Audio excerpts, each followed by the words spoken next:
पहले एक बड़ी खबर आपको दिखा दें। रायपुर से बड़ी खबर आ रही है। राजधानी में अपराधियों के हौसले लगातार बुलंद होते जा रहे हैं। अब पुलिस भी सुरक्षित नहीं है। आरक्षक पर जानलेवा हमला का मामला सामने आया।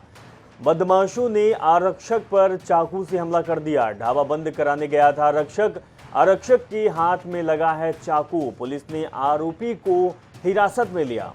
डीडी नगर थाना क्षेत्र का ये मामला है। बड़ी खबर। और ये किस तरीके से अपराधियों के हौसले बुलंद हो रहे हैं रायपुर में, ये आप समझ सकते हैं कि एक आरक्षक जब दुकान और ढाबा बंद कराने जाता है तो ये दबंग अपराधी आरक्षक पर ही चाकू से हमला कर देते हैं।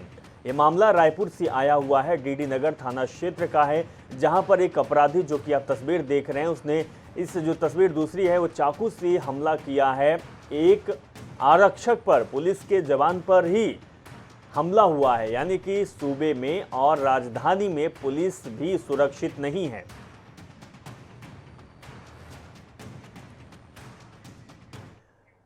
न्यूज रूम से हमारे संवाददाता मनोज नायक जुड़े हुए हैं, जानकारी देंगे और बताएंगे कि किस तरीके से अपराधी बेखौफ हो रहे हैं और अपराधी अब पुलिस को भी नहीं छोड़ रहे हैं। मनोज जी देखिए, राजधानी रायपुर में लगातार चाकूबाजी हो रही है और आम लोगों के साथ चाकूबाजी की घटनाएं अब आम हो चुकी है। और देर रात जो है करीब 12 बजे जो है रायपुरा चौक में एक आरक्षक के साथ भी चाकूबाजी की घटना हुई है। और इससे आप समझ सकते हैं कि आम लोग जब सुरक्षित नहीं है तो पुलिस के जवान कितने सुरक्षित होंगे। पुलिस का जवान जो है रायपुरा चौक में स्थित एक ढाबे को बंद करवाने गया था, क्योंकि रात के 12 बज चुके थे।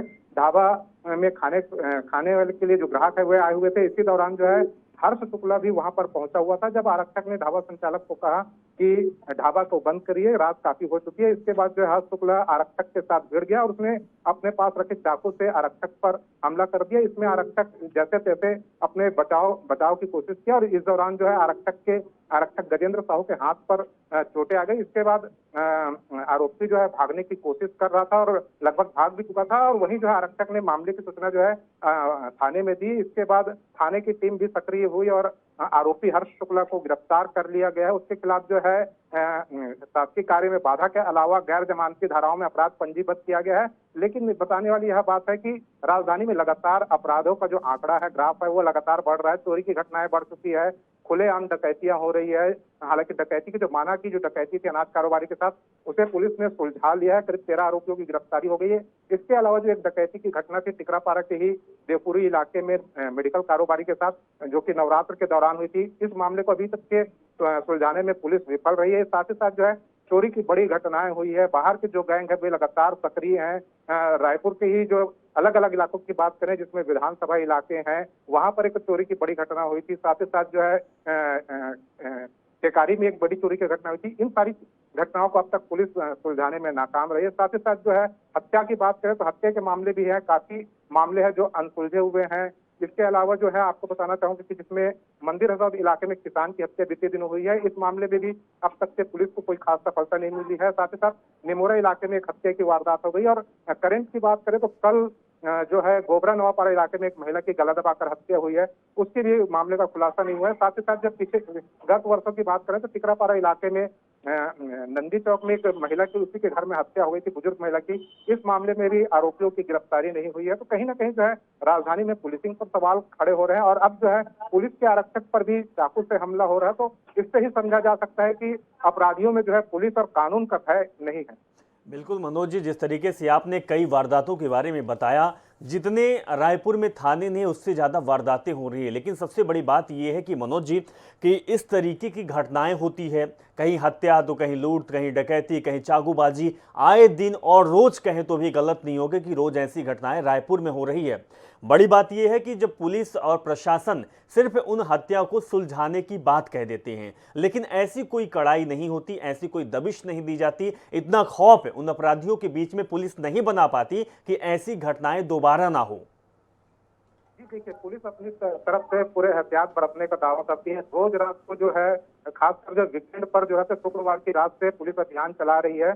सभी चौक चौराहों के अलावा गलियों में भी पुलिस अपनी धमक दे रही है और जो भी बदमाश है, पुराने जिनके रिकॉर्ड है, हिस्ट्री शीटर है, उन सबके खिलाफ समय समय पर प्रतिबंधात्मक कार्रवाई भी हो रही है। लेकिन अब जो चाकूबाज सामने आ रहे हैं, कहीं ना कहीं उनके पुराने रिकॉर्ड नहीं रहे हैं। जो नए युवा पीढ़ी के लोग हैं, खासकर जो नशे की गिरफ्त में है, वे कहीं ना कहीं अपनी जरूरतों को पूरा करने के लिए इस प्रकार की वारदातों को अंजाम दे रहे हैं, जो कि पुलिस के लिए सरदर्द बन चुका है। इसके अलावा पुलिस के लिए एक सरदर्द सबसे बड़ी यह बात है कि चाकू जो है युवाओं को आसानी से उपलब्ध हो रहे हैं। ऑनलाइन जो शॉपिंग साइट है वहां से जो है युवा जो है बड़ी मात्रा में अलग अलग डिजाइनों के चाकू मंगा रहे हैं। और बीते कुछ महीनों में पुलिस ने अभियान भी चलाया था, लोगों की तस्दीक की गई थी, लोगों से चाकू जमा करने की अपील की गई थी और इसका असर भी कुछ दिनों तक से देखने को मिला था। लेकिन एक बार फिर जो है इसी प्रकार के अभियान चलाने की जरूरत है। हालांकि पुलिस जो है देर शाम अभियान तो चला रही है, लेकिन उसमें पुराने लोग ही पुलिस के शिकंजे में आ रहे। नए लोग की बात करें, जैसे कल रात को ही चाकूबाजी की जो घटना हुई है, यदि युवक जो है ढाबे में खाना खाने पहुंचा था तो उसके पास चाकू कहां से आए, कैसे उसने चाकू से हमला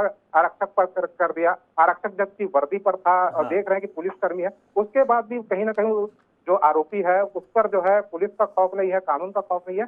इसके कारण जो इस प्रकार की वारदातें हो रही है। बिल्कुल बिल्कुल कह सकते हैं मनोज जी कि पुलिस का खौफ होता कि इस तरीके की वारदातें ना होती। लेकिन मनोज जी, आप क्राइम के खबरों पर आपकी पारखी नज़र है, आप कवर करते हैं, लेकिन देखा यह जाता है कि जो सबसे ज़्यादा पॉश इलाका है वहीं पर ऐसी घटनाएं होती है। रात 10, 11, 12 बजे लोगों का जाना निकलना भी दूभर हो चुका है। लोग डर के साए में रहते हैं, चाहे वो टीकरापारा इलाका की बात की जाए या फिर विधानसभा इलाके की बात की जाए। पॉश इलाकों और विधानसभा जैसे क्षेत्र में भी इस तरीके की घटनाएं होती है। लोग निकलना नहीं चाहते, डर के साए में होते हैं। तो क्या ऐसी जगहों पर पुलिस की मुस्तैदी नहीं रहती है? निश्चित रूप से अब रायपुर का जो विस्तार काफी हो चुका है। छत्तीसगढ़ बनने के बाद रायपुर काफी विस्तार हो चुका है, साथ ही साथ आबादी भी बढ़ चुकी है। हालांकि पुलिस गश्त करते रहती है, लेकिन जब तक के वारदातें होती हैं तो पुलिस को कहीं ना कहीं पहुंचने में विलंब भी होता है। लोगों को भी अब एहतियात बरतने की जरूरत है। जिस प्रकार से माना डकैती का जो खुलासा हुआ है उसमें साफ पता चलता है कि कारोबारी मनोज जी आपको रोकना चाहूंगा, वापस आपके पास आऊंगा। फिलहाल हमारे साथ जुड़ चुके हैं संजय श्रीवास्तव जी, जो कि भारतीय जनता पार्टी के प्रवक्ता हैं।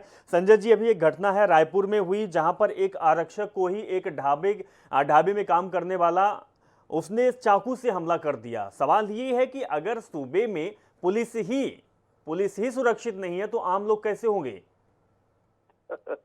देखिए, अभी आपने कहा एक नई घटना है, ये नई घटना नहीं है भाई, ये पारंपरिक घटना है। यहाँ पर जब से भूपेश बघेल की सरकार बनी है, कोई ऐसा वर्ग नहीं होगा, कोई ऐसा कर्मचारी नहीं होगा, कोई ऐसा व्यापारी नहीं होगा जिस पर हमला नहीं हो रहा है। और इसका सीधा सा खुला आरोप नहीं है, ये सत्य है कि पूरी तरीके से भूपेश बघेल की सरकार का संरक्षण अपराधियों के ऊपर में है। कहीं लॉ एंड ऑर्डर की स्थिति नहीं है।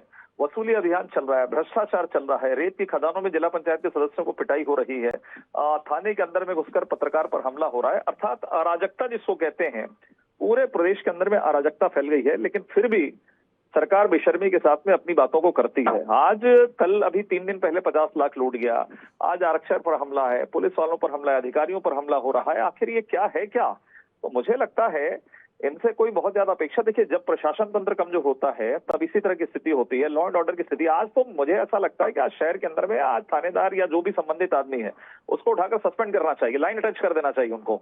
इस तरह की स्थिति है कि आम आदमी के ऊपर में जिस तरीके से प्रतिदिन कभी कभार घटनाएं होती है, मैं इस बात को स्वीकार करता हूँ कि कभी महीने 2-4 महीनों के अंदर में घटनाएं होती हैं और ऐसा नहीं कि नहीं होती है।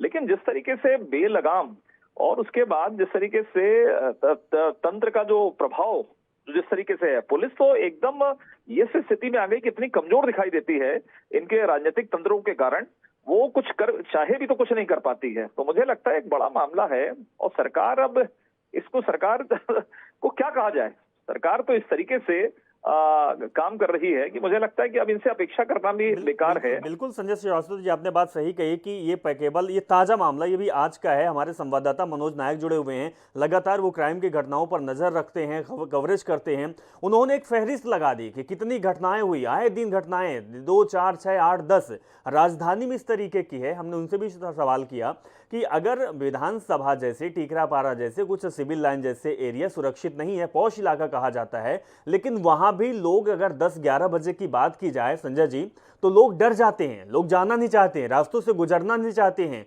क्या पुलिस प्रशासन इतना चुप्पी साध के बैठा है कि अपराधी को इतना ज्यादा बढ़ावा मिल रहा है कि उनको डर ही नहीं है, खौफ ही नहीं है कि पुलिस प्रशासन सूबे में है? नहीं, बिल्कुल आप ठीक कह रहे हैं। देखिए ऐसा है, यही तो गड़बो नवा छत्तीसगढ़ है कि नया नए कांड हो रहे हैं। देखिए ऐसा है, इसके कुछ कारणों पर यदि हम जाएं तो यदि जिस तरीके के आरोप नहीं, जो सत्यता है कि 12 महीने इस प्रशासन के अंदर में ट्रांसफर होते हैं, मनचाही पोस्ट को किस तरीके से पाया जाता है और फिर उसकी पूर्ति किस तरीके से की जाती है, उस पर प्रशासन तंत्र का हर वर्ग लगा है, हर डिपार्टमेंट उसी पर लगा है। इसलिए उनको जो नैतिक जिम्मेदारी है प्रशासन के जनता की रक्षा करना, उस पर किसी प्रकार का कोई ध्यान नहीं। और लगता है यही कारण है इस तरह की घटनाएं लगातार हो रही है। पहले 50 लाख की लूट अभी 2 दिन पहले, और उसके बाद ये सिपाही पर और जो पुलिस पर हमला है। मुझे लगता है इससे बड़ी कमजोरी नहीं हो सकती प्रशासन की। और कम से कम अब पुलिस प्रशासन को तमाम वो राजनीतिक दबाव को हटाते हुए कि हमारे ही तंत्र पर यदि हमला हुआ है तो मुझे लगता है कि तत्काल उसको गिरफ्तार तो किए ही हैं, लेकिन उससे ज्यादा जिसके लिए कोई जिम्मेदार है उनके खिलाफ में भी कार्रवाई होनी चाहिए। संजय जी आप सही बात कर रहे हैं। हालांकि इससे पहले 15 साल आपकी भी सरकार सूबे में रही, ऐसा भी नहीं है कि पहले भी अपराध नहीं होते थे, पहले भी ऐसे ही होते थे। और लेकिन सवाल ये है कि अब आप विपक्ष की भूमिका निभा रहे हैं, विपक्ष का भी एक महत्वपूर्ण दायित्व तो होता है। आपका क्या दायित्व है? ऐसी घटनाएं हो रही है, आपसे लोग क्या उम्मीद करेंगे? क्योंकि आने वाले चुनाव में आप भी लोगों के पास जाएंगे, आप भी मुद्दे रखेंगे, तो आपके पास एक सॉलिड चीज तो होनी चाहिए ना कि हमने भी जब इस तरीके की घटनाएं हो रही थी, जब कानून व्यवस्था या पुलिस प्रशासन का खौफ नहीं हो रहा था, तब हमने क्या काम किया है, आपने क्या काम किया है? देखिए, सबसे पहले आपने जो कहा जी कि पहले भी होता था, ऐसा नहीं है। हम यदि किसी को एक ही तराजू में रखकर हम एक तरफा यदि हम इस तरह की बात करेंगे तो गलत। मैंने पहले भी कहा अपने वक्तव्य में, ऐसा नहीं कि नहीं होता था, होता ही, घटनाएं होती हैं, महीने 2-4 महीने में इस तरह घटनाएं होती है, लेकिन यहाँ तो प्रतिदिन घटनाएं हो रही हैं, इसलिए ये सवाल खड़ा हो रहा है। अब रही दूसरी बात जो आपने कहा कि विपक्ष की इसमें क्या भूमिका होनी चाहिए, बिल्कुल निश्चित रूप से ऐसे बेलगाम तंत्र को रोकने के लिए, बेलगाम शासन को रोकने के लिए, जहां पर केवल पैसों का खेल होता है, वहां पर विपक्ष को सजगता निभानी चाहिए। हम आने वाले समय के अंदर निश्चित रूप से जिस तरीके से अभी हमने अभियुक्ति, चलो उम्मीद यही कर सकते हैं संजय जी कि आप भी अपनी भूमिका, अपना दायित्व निभाएंगे। बहुत बहुत शुक्रिया संजय जी, आप हमारे साथ जुड़े, और मनोज नायक जी आप भी हमारे साथ जुड़े और अहम जानकारी साझा की है।